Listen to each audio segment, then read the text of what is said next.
Broadcasting from the business capital of the world, this is the Podcast Business News Network. Yeah, usually when you hear somebody's living a double life, man, it's usually not a good thing. It is for this guy because he lived a double life. He is a prominent architect in the New York City area. Mr. John Riggio is back with us on the program, but his double life was the beginning of, I guess, his career, but it wasn't architecture. It was a tennis pro back when he was in his early 20s. And that's what we've been talking about. We're going to pick up where we left off last week as John joins us. Hey, John, how are you? Good, Steve. How are you? Doing very well. There, just amazing stories and flashbacks as you worked with, played alongside some of the greatest players, and still are some of the greatest players on the planet. Some of the, not just tennis, but sports figures. Even before we dig in, now at one point you played. Did you play alongside or against John McEnroe? Yes. So during this time, when I was playing at the SUNY Westbury campus and with the Ross Perot Company, setting up that whole tennis area, there's a series of ATP tennis tournaments I played. And one tournament was called the ABN ATP tournament. It's an expensive tournament. It's $50,000 to enter into this tournament. Wow. I played all the top players, and I was able to win this tournament. One player that was there that I haven't talked about playing him was John McEnroe. He's a well-known player in the area, and of course, he was sponsored by the same pro shop as myself. So we had a very nice game. It was a clean match. And but I was able to win the match, and that helped me advance, and I won that whole tournament. There was a very nice cash prize, and the sponsors received a large trophy for that. So that was really big. But one thing about John McEnroe that I was willing to give him credit for was at that time, like they were saying, I only lost one match in 36. One match in 34, and then like one match in 60, and then I didn't really lose too many matches. He was one match that he did win earlier in that year. I played him early in the year, and he did win a match in one of the tournaments. It was an ATP tournament, and he did win the match against me. And one interesting thing was in that tournament, the next opponent that he played, that I didn't see him play the other opponent, but I was told somehow he disqualified himself from playing. He was disqualified from the game and disqualified from the tournament, and that allowed me to advance. I was able to still advance. I didn't have to lose a tournament, and I eventually won that tournament. I won every match after that. Wow. I won the whole tournament, and that was really big. And then maybe 2-3 months later, I was able to play John McEnroe again in this ABN tournament. And I plugged a couple of holes when I was playing him. He was hitting the ball to my left side very hard and fast on a short hit. So I had to really run over and hit the ball, and I hit the ball all the way across the court to the opposite corner, and he wasn't able to get the ball. And the same thing was happening on the right side of the court. He had another shot that he was using previously to me, and I plugged the hole on that, and I was able to hit the ball past him on the right side of the court. So he doing that, I was able to really win the game and kept up all the best playing that I had, like acing my opponent when I serve and things like that. And so that's how I was able to win. But he turned out to be one of the only ones that beat me that whole span of 8 months or more. So that was interesting. In fact, that game, since he was disqualified, that game was sort of didn't really count at that point because he left the whole tournament. But I think we just kept it in there that it was considered one win anyway. But that was always good to point out that he was what was happening, and that was very interesting. John, when you talk about the competitions, and I've always wondered about this, so maybe in the tennis world we could clarify it. There's all different matches. You got Wimbledon, the U.S. Open. Insert the name of another match. How come you see some players playing, this match, Wimbledon, you might not see him at the U.S. Open? How does it all work? Yes, what happens with the tournaments, there's a few different factors involved in playing the tournaments. One of them, usually a series of tournaments you might play. And when I first started off in the top group, a lot of them used to like to play Wimbledon, the French Open, the Lavender Cup, and the Davis Cup and the US Open. So they were really concerned with just those few tournaments. They weren't playing all the tournaments. Right. Now, one interesting thing about, say, if I was to play any particular tournament, if I was even to participate in the tournament, going to the finals, I could win the whole tournament, but they wouldn't give me the trophy. I still would not win the trophy for the tournament. I wouldn't win any prize.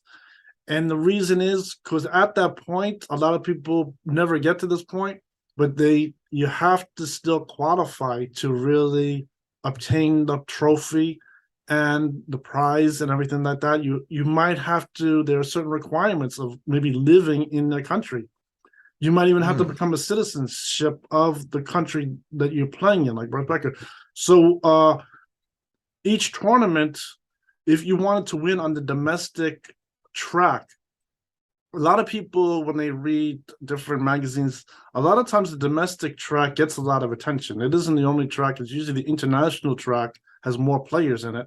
The domestic track, a lot of times they're more interested in it, but to really obtain the trophy and award at the domestic track, you might have to live in their country. And when I was playing some of these tournaments, when I won the tournament, there was always this thing of really qualifying as far as living in their country.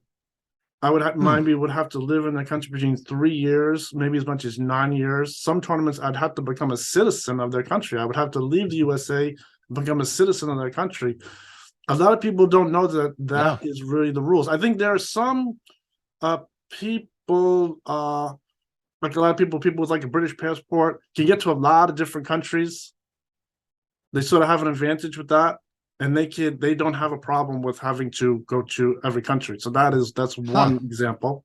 So when we talk about Wimbledon, do you have to live in the UK, or could you have dual citizenship? I have no idea how that works, but I was never aware. I just thought if you build yourself up in certain rankings that you can play in these different tournaments. Yes. For instance, things like Wimbledon, there are very strict requirements of Wimbledon. A lot of people don't know that. There is another tournament in Britain called the London Queen's Tournament. I won that tournament on international track. There are still requirements with that tournament. So the win, I kept on the international track, but there are certain requirements for that, not as strict as Wimbledon. And I think one tournament I won that I was able to keep on the domestic track was called the Paris Burke in France. They did not bother me about that I would have to live in France or become a citizen in France. And although one of the players that his party of people that he was playing, like his coach and sponsors, I think they saw like an opening that if they can protest me winning the Paris Burke, he would win the Paris Burke instead, on the domestic track. Give me that again. In fact, they did not win. They did not win the plea. They set a plea in to try to do that to me, but they didn't bother with it. So that particular one, and that's why I had a billboard over there. Wow. In Paris, France, which is very nice. They didn't say anything about that. So that I won the international and the domestic on that. That was very good. So somebody could protest you playing in a tournament, and that could stick? And that can happen after you win the tournament too. Wow. Has that in recent memory? I know that you're plugged into the tennis world even now, decades later. Have you ever heard of that ever happening? I think there could be a protest after a match or after a tournament, provided they find something wrong, that there was some impropriety. Okay. I think the only problem with the things with that you are a citizen of a country or you would have to live in the country, is sort of another requirement they have, but no one really knows about it. I think a lot of people play the tournaments, but they might never win them. And since I was winning these big tournaments, I was finding out about things like this, and that was very interesting. So I think after playing the tournaments, you probably would figure that if I had to become a citizen or live in a country to play Wimbledon, I probably wouldn't bother play it at all. I mean, since I would play it and have a chance of really winning the tournament, I just wouldn't bother play that tournament at all. Now I was playing the preliminaries in the ATP Tour to get into all those things like Wimbledon, French Open, different tournaments of Laver Cup also, and now I was on track to play any of them, but I think as time went on with my career, I ended up playing some other tournaments they had. That the one tournament I saw at Roland Garros was one where I would have to go there in person. That year was in Spain to play that tournament, but very possibly they wouldn't bother me with living there. That one, although I didn't really get to that point, but that is one idea. And so there are all those different types of tournaments. A lot of those things don't come up until you really win the tournament. There's no way to really figure that out. That was really something that has to do with experience and really having the ability to win the whole tournament, to find out that you would really have to live there, become a citizen of the country to win on the domestic track. Wow. It's interesting to hear you say, John, that if you had to become a citizen of a different country to play at Wimbledon, even though you love tennis, I mean, tennis is your life, and especially back then, that you wouldn't do it. So I have to believe that you feel, strong about being a U.S. citizen, that would not even break you. Is that really the reason why that you wouldn't become a citizen of that country to play in that match? I think for some players that would be like a debate you'd have to take, that if you want to really get recognition of winning a big tournament on the domestic, where they would make a big thing about it, but that would involve maybe leaving the U.S., becoming a citizen of another country. You'd become an expatriate here. And that would be a big problem. I don't think every country would allow a dual citizenship. So that is a big decision to have to do that. I think some players have done things like that. They have left the U.S. and become citizens of other countries after they won the match. And they don't really say that is the reason why in the newspaper, but that is a real requirement to really obtain the trophy and get the prize money and the recognition for a domestic win would very possibly involve moving to another country and becoming a citizen of another country and leaving the U.S. That's very big, and they don't talk about that at all, but that is a very serious thing.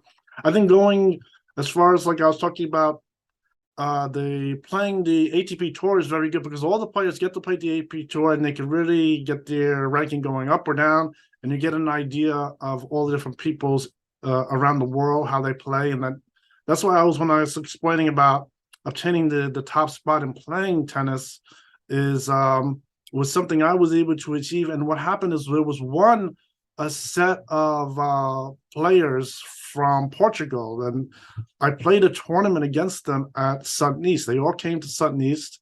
They played me in an international tournament, and I was able to win the tournament. But what happened during that tournament was very interesting.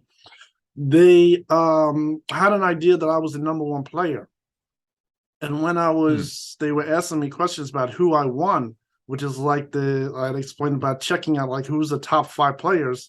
They asked me if I had beat the number one player from Israel. He is like the excellent player. He was number one player from Israel, and he was the really only team player from Israel. But one thing interesting about him, but before he lived in Israel, he was really from Russia, and he's the number one player in Russia. Russia's big with sports. So he had a lot of prestige coming from Russia as number one player, Israel number one player. Now he's living in the U.S., and when I was able to tell them that I had already beat him and surpassed him, they didn't disagree that I wasn't the number one player also. And so during this tournament, there was this one match that was a really big match. I was playing one of their players, and all my sponsors came there, and my fan club was there. And I played this match, and I did win the match. and it was a really big thing. And I did get the international win on that. I think with that is the same situation. I was given the award for an international win on that tournament. Wow. What a life. What a lifestyle back then. And I know that there was a time that you were involved in getting cars. I know there was one point where you had a really impressive Mercedes. I think the value of it back then, and you were in your low 20s, you told us, it was like 50K Mercedes. Back then, that was a lot of money for a car. I think even a $20,000 car back then, if I remember correctly, we were talking like the mid 80s around there. How about some other cars that you might have been driving, exotic cars, that they spiffed you with? Anything that you remember? Yes. Well, I think starting with that black Mercedes, it was $50,000 for them to lease it for 6 months. So that was a very expensive car. And then as I progressed and got more experience, I was at the SUNY Westbury campus. And the one thing about that is when I drive into the campus, everyone can see me drive and park the car. And then this issue came up again about me really having an exotic car. I already had like a nice American car. I had a Chrysler Laser sports car. And I even had this MGB convertible I used to drive there on the weekend. And but they would talk to me and they said, that isn't exotic enough. I mean, I really need like really expensive like black Mercedes. They were suggesting maybe like getting like a Bugatti, type car, really expensive car. So they can match the $26.5 million contract with my car and driving it when they see it. But this was a little problem at that time. It was a little early. I think it was sort of like a home problem, and putting the Bugatti in the driveway and where I was living. So it was a little early for that, I think. But they were trying to push that on me. They were hoping I can just go out and buy one somehow. And this was another thing. So, this was another thing. Like finding an agent was another thing to get into really getting some kind of car like this, and it was a little early to do it. Let me figure this out. Now they're telling you, John, or whatever tennis name you were using at that time, you got to get an exotic car. It doesn't look cool enough when you roll into the stadium. We need something that's more flashy. Are they telling you, go get a better car? Or are they saying, we got to get you a better car? You got to look better than that. How did that, which way they're did it go? going is they're suggesting if I get a better car, it's going to put me in a place that's really more exclusive. I'm going to be with a group of people that are much more exclusive, and it's going to help my career. Wow. They're doing it to help me.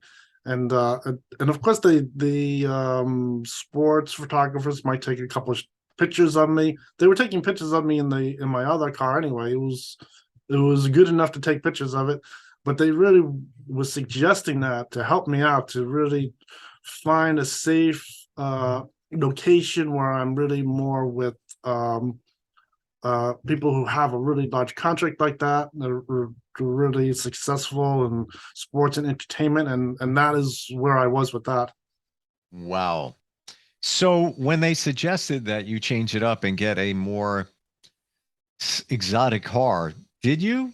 Or you just said, I'm just going to keep doing what I'm doing? I know I didn't really get to bother with the exotic car yet. I didn't really get to that yet. And I think before that was really just to start off. When I was in high school and just turned 18, I think they were suggesting for me to buy a Volvo. This was a tennis car, was a Volvo car, even buying like a used one. Because when it comes to the Volvo, they were advertising a lot in tennis. I think they were even supporting some players in tennis. So this was another tennis car, but that was another one. The Volvo was not going over good at home, getting the Volvo. It wasn't that expensive a car. It's just like a regular car, just different brand. Now, when you say that wasn't going over very good at home. So when you say at home, idea didn't go ahead. When you say at home, do you mean friends, family, parents, with the family? Why didn't they like the Volvo? What's wrong? What's wrong with that car? I don't know why. I don't know why it was some reason the Volvo idea didn't go ahead, but that wasn't the initial suggestion was to get the Volvo was more like the tennis player car. And that was something interesting. Wow. Well, okay, so wait, let me make sure that I'm understanding this or not. That you got a tennis player's car, Volvo, but others weren't into that car and didn't think you should be driving it. That's correct. Yes, Huh. even though, for instance, the home situation, even though if I explained the Volvo was a car I needed to show I'm playing pro tennis, for some reason it wasn't good, and I didn't go ahead with the Volvo, so I didn't bother with it.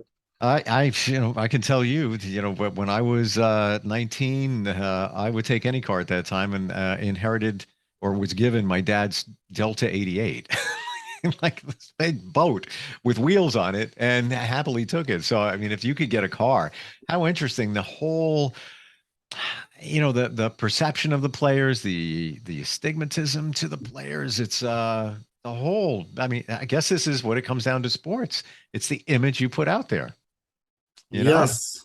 Hmm.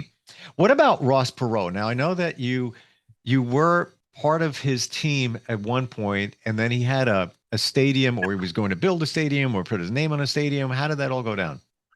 Yes, what happened is the stadium is really isn't part of the contract sale. The stadiums and the tennis centers were really another factor in assets that can be sold separately.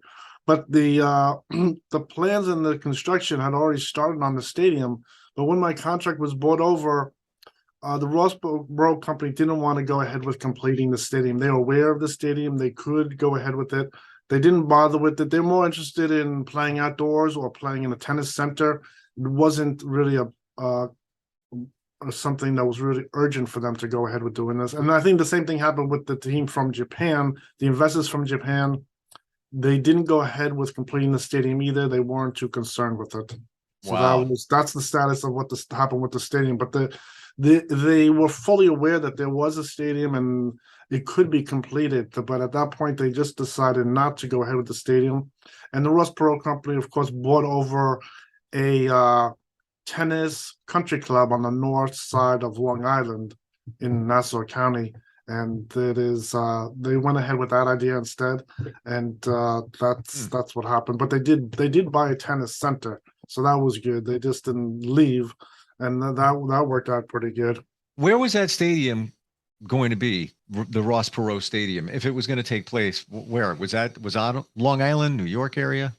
That was in the Polo Grounds in Manhattan. Oh, okay. There are these 5 locations in Manhattan where they had stadiums called the Polo Grounds, and they were building on one of those 5 stadiums. That's where the new stadium was going to get located. How would that have impacted you if that stadium was built or named under Ross Perot? I think that would work pretty good. Yeah, I think that Hmm. was sort of like some permanence. The Sutton East was a good permanent location. I think that was good, and I think yeah, I think that is a good idea. I think this thing with the stadiums and everything is a little controversial, but since they were already building the stadium, there's nothing wrong with it. They was going to have all the different facilities there as far as using tennis courts and like lockers, facilities, things like that. Hmm. Wow. Uh, just like fascinating history coming out of all of this, and doesn't matter where you live in the country, just hearing all these players, and it's almost like we pull the curtain away from what goes on in professional sports and kind of see, how things are manipulated, massaged, moved around for players. It's pretty fascinating, the images and everything. Um, you were at this point, let's say in your mid 20s or approaching your mid 20s, you were starting down the career path to become an architect. Is that right? Yes, I always had the idea of having the architect profession, and this could supplement my playing. Of course, the tennis playing, there was no idea of how long I would play tennis, when it would end, and if the money would really be coming in from tennis, and that's why the whole thing with the architect profession went ahead and it continued on. And they always encouraged that. They encouraged all the players to get like a college education and have an extra career on the side, that they could always get extra money on the side.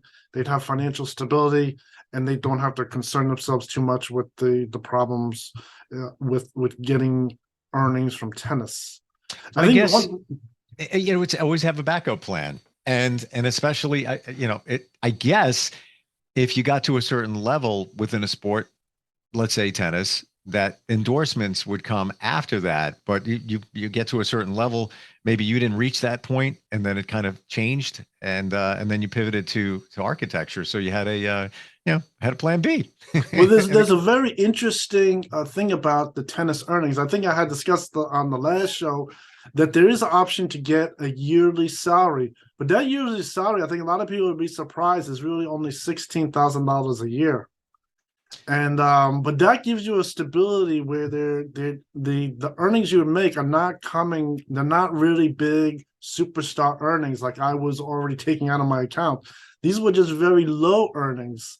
But a lot of people that you wouldn't believe, I don't want to say the names, a lot of the players were really going for the $16,000 a year, and they just kept their side job because this gave them a little stability where they're sort of like just like working the ATP tour for a minimum dollars, and the amount of money that they would get, they're not going to really ever cash in on that money. Now, I was a player, was a little different.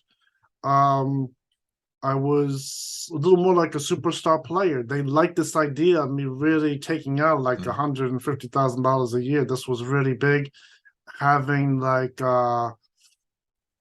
entertainment wife. And they really liked this idea, and this was the plan. It was going ahead. It was going ahead. That year, I got the payout of the $125,000, and then what happened was that particular year, I exposed that there was some players that had corrupt coaches that stole one or more tournaments. Now, from that being exposed, and my lawyer and my sponsors going and really going after them, they were able to get the winnings from one or more tournaments, and it equaled a lot of money, maybe $200,000 or more in cash. And what that did was that gave me a bonus of $25,000 for that year of 1991 and 1992, and that leveled off my income as a player for $400,000 a year.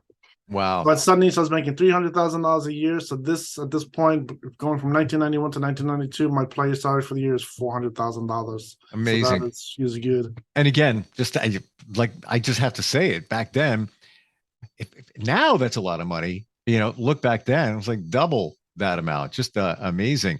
We're out of time, but I want to tell everybody that if you're looking for a guy that's going to take care of any kind of design work in terms of architecture, whether it's your business, your house, or renovation, or starting from the ground up, here's the website. John Riggio, RIGGIO.com is where you can find John. And also on the website is some of the memorabilia and flashbacks from his tennis career. Just fascinating. John, thank you so much for being here. Really appreciate it today. Welcome, everyone. Thank you.